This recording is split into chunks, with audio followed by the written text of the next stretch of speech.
Bonjour, c'est Torben Zondergaard. Je suis très enthousiaste de vous partager quelque chose de nouveau. Il s'agit d'un nouveau documentaire qui va bientôt sortir. Ce documentaire va changer la donne.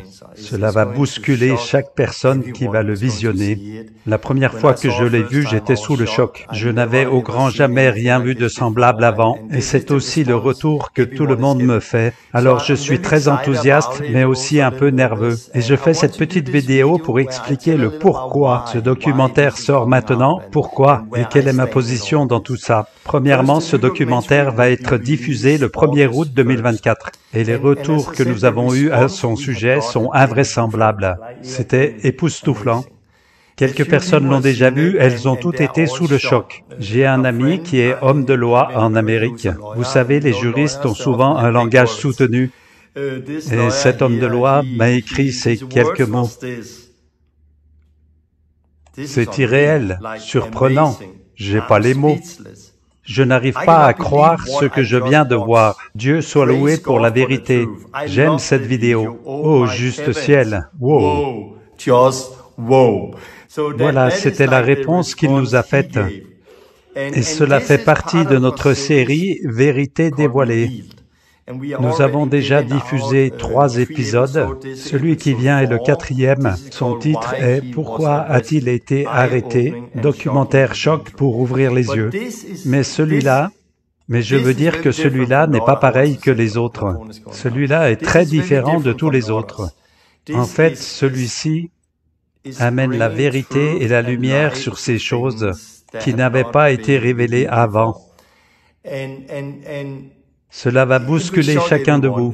Et cette fille que nous connaissons, Barbara, l'a vue et elle nous donne un retour au moyen d'une vidéo et je pense qu'on peut la voir.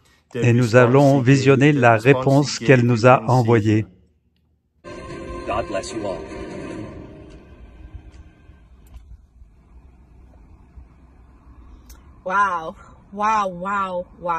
Wow, c'est le moins que je puisse dire.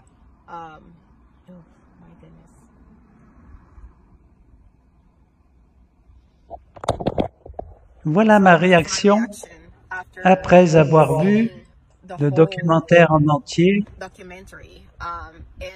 Wow. Je crois vraiment qu'il nous faut l'entendre et qu'il nous faut le voir afin de bien comprendre. Souvent, on entend « il a dit ». Beaucoup de gens disent des tas de choses, mais on avait besoin de voir des faits. Il nous fallait voir des preuves. Et je ne vous cache pas que c'est vraiment satisfaisant de voir la vérité de ce qui s'est passé factuellement. Parce que la plupart du temps, dans des situations qui se présentent comme celle-ci, nous n'avons jamais les réponses. Et souvent, cela reste sur des choses du genre « il a dit »,« ils ont répondu ». J'apprécie vraiment que cela soit basé sur des faits sur lesquels s'appuie la vérité. Et cela nous donne la paix. Et je ressentais vraiment un apaisement. Et mon sentiment était « je le savais que Torben n'était pas comme ça, je le savais ». Vous savez, il y a une récompense avec la foi, la confiance envers les croyants, la foi dans l'Évangile, la confiance en Torben, la foi dans un avenir meilleur, la foi que les gens vont rechercher la bonne nouvelle. En vérité, toute cette confiance a agi en moi en regardant ce documentaire. Mon cœur est maintenant apaisé et je me sens bien. Voilà, vous avez vu sa réponse. Elle a utilisé des mots comme « cela produit des faits »,« cela produit la vérité ». C'est apaisant. J'ai ressenti la paix. C'est ce qu'elle a dit, j'ai ressenti la paix. Et je pense sincèrement que ce documentaire va faire une grosse différence. Et je le pense vraiment. Et je suis très enthousiasmé à ce sujet. Alors pourquoi ce documentaire? Quelle est la raison derrière ce documentaire? En premier, je voudrais dire que quand j'étais en prison, j'ai lu les psaumes à beaucoup de reprises. Et quand vous ressentez l'injustice, quand vous avez conscience que ce qui vous arrive est complètement injuste, quand vous subissez de fausses accusations et que l'ennemi veut détruire votre vie, et alors vous lisez les psaumes, et cela prend tellement plus de relief, tant de choses peuvent se rapporter aux psaumes. Les psaumes m'ont parlé d'une façon particulière et j'ai vraiment vu la justice de Dieu. Dieu est juste. Nous pouvons lui faire confiance.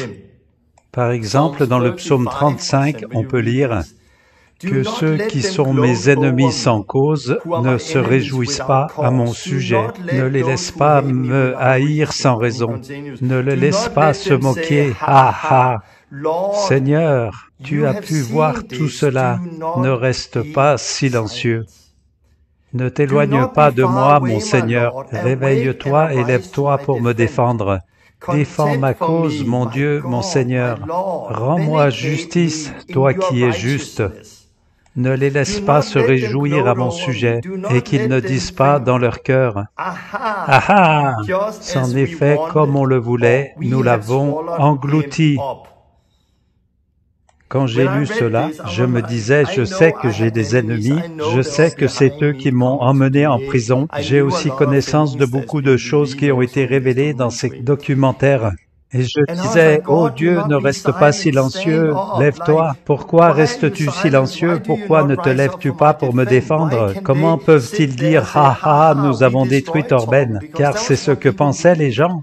Ces gens-là, en fait, célébraient. Ils pensaient, Torben est fini, il est cuit, il ne va plus jamais être dans le ministère. Nous avons finalement détruit Torben et son ministère. Mais ils n'ont pas pu, car Dieu est juste, Dieu est bon, et Dieu est complètement ce qu'il dit de lui dans sa parole. Quand je lisais les psaumes, d'une manière je disais, Dieu, tu es juste. Je ne cherche pas à me venger, ce n'est pas ça. Je crois vraiment que la vengeance appartient à notre Seigneur. Je ne suis pas amer envers ceux qui m'ont fait cela. Je crois que nous avons tous un Judas, comme Jésus a eu son Judas. Il nous faut aussi un Judas pour accomplir notre croix.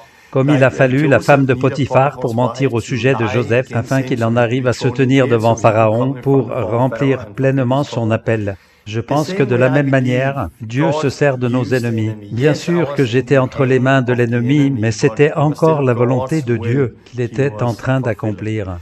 Et la prison m'a transformé de bien des façons. Comme vous le savez, j'ai pu y écrire 2 livres. Le premier va être publié très prochainement et vous pouvez vous renseigner à ce sujet sur le site torbenzondergaard.com.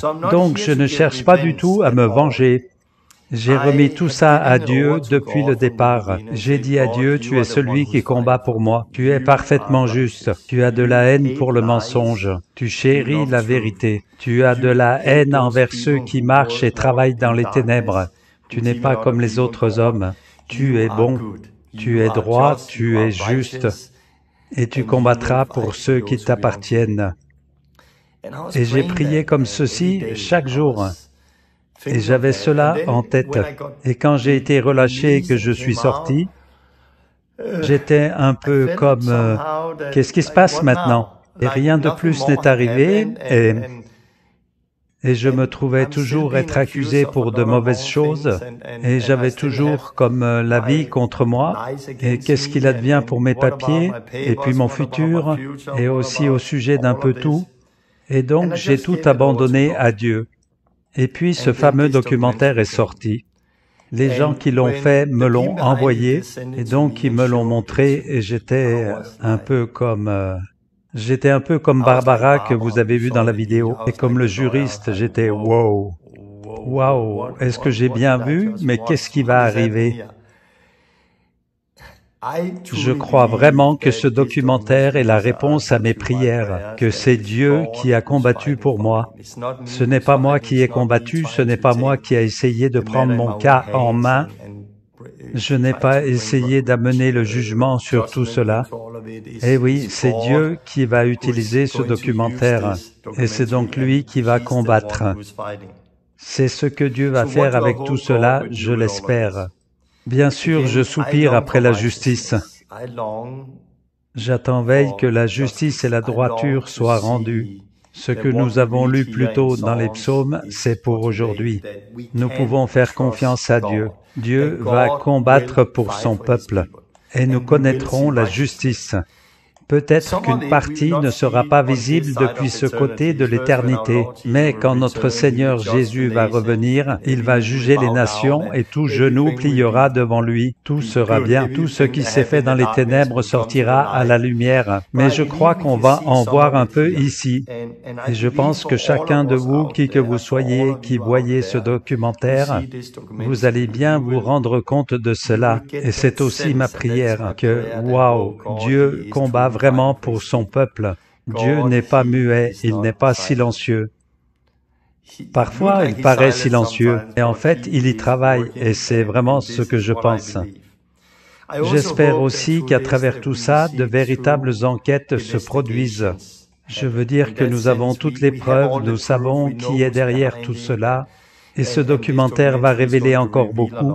Je prie et j'espère que les journalistes et les reporters et que les politiciens le voient et s'en saisissent, et que le résultat soit que mon nom soit lavé.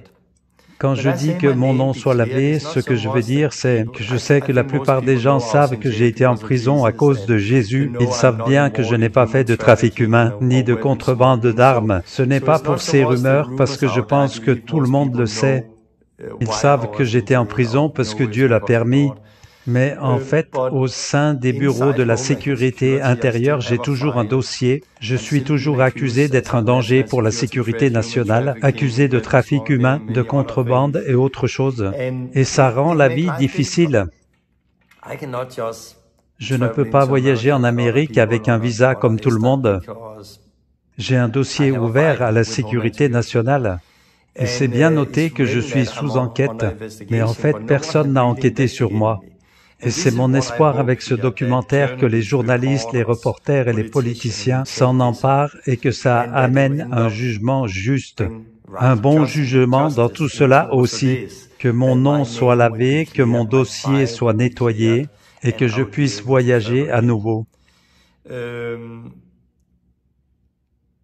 J'espère aussi que nous puissions apprendre à partir de tout cela, que Dieu utilise ce documentaire pour nous enseigner, parce que malheureusement, beaucoup de chrétiens sont des outils entre les mains de notre ennemi. Nous nous combattons, nous les chrétiens, parce que l'ennemi nous trompe, et nous répandons des mensonges, et nous écoutons si facilement les mensonges, et ensuite rediffusons ces mensonges. Et ce documentaire met cela en évidence d'une manière que je n'avais encore jamais vue. Il apporte la vérité. Et j'espère que les chrétiens vont l'utiliser pour s'examiner eux-mêmes, afin d'être avertis et vigilants. Pas seulement pour mon cas, mais aussi pour le futur. Il y a tellement d'accusations dans l'Église de nos jours. Certaines sont vraies, mais il y a aussi beaucoup de fausses accusations envers les ministères. On ne se rend pas compte qu'on vit dans une guerre. Et je pense que Dieu va utiliser ce documentaire dans les églises, avec les dirigeants, les organisateurs, les ministères. Ils vont faire passer ce documentaire et dire « Regardez bien, les gars, cela révèle la guerre, pas seulement celle de Torben, mais la guerre que traverse l'Église en ce moment. On doit arrêter de blablater et on doit prier. » Parce qu'on ne peut pas croire tout ce qui se dit, car il y a des gens qui prétendent être chrétiens, prétendent croire en Dieu, mais en fait, ils combattent pour l'ennemi. Et plusieurs d'entre nous ont cru à leurs mensonges. Et en fait, à cause de ça, on fait partie de l'équipe de l'ennemi. Et on s'est servi de nous pour détruire ce travail ou détruire cette Église. Je crois vraiment que Dieu va utiliser ce documentaire d'une façon particulière. Et bien sûr, j'espère que Dieu va l'utiliser pour ouvrir les portes, afin de pouvoir partager l'Évangile avec beaucoup plus de monde. Alors soyez prêts pour le début août. Je mets donc un lien dans la description concernant les vidéos des 3 premiers épisodes, si vous ne les avez pas encore vus. Mais préparez-vous pour celui qui vient. Ce dernier épisode va vraiment changer la donne. Ça va choquer tout le monde.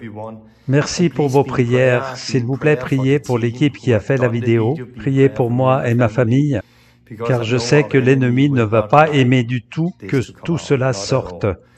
Donc veuillez prier pour nous et soyez prêts pour début août. Cela va être révélé.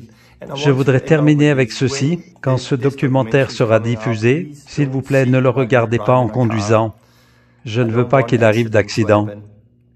et ne le regardez pas au travail en étant attentionné à autre chose. Je vous encourage vraiment à le regarder chez vous, étant bien installé, et prenez les 25 minutes nécessaires pour le regarder avec une pleine attention.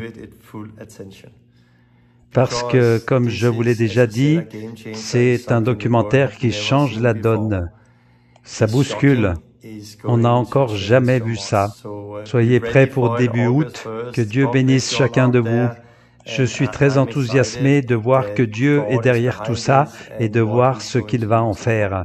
Et on pourra en reparler. Que Dieu vous bénisse. Si vous voulez vous renseigner au sujet de mon dernier livre qui va bientôt sortir, allez sur torbenzondergaard.com. Que Dieu vous bénisse. Au revoir.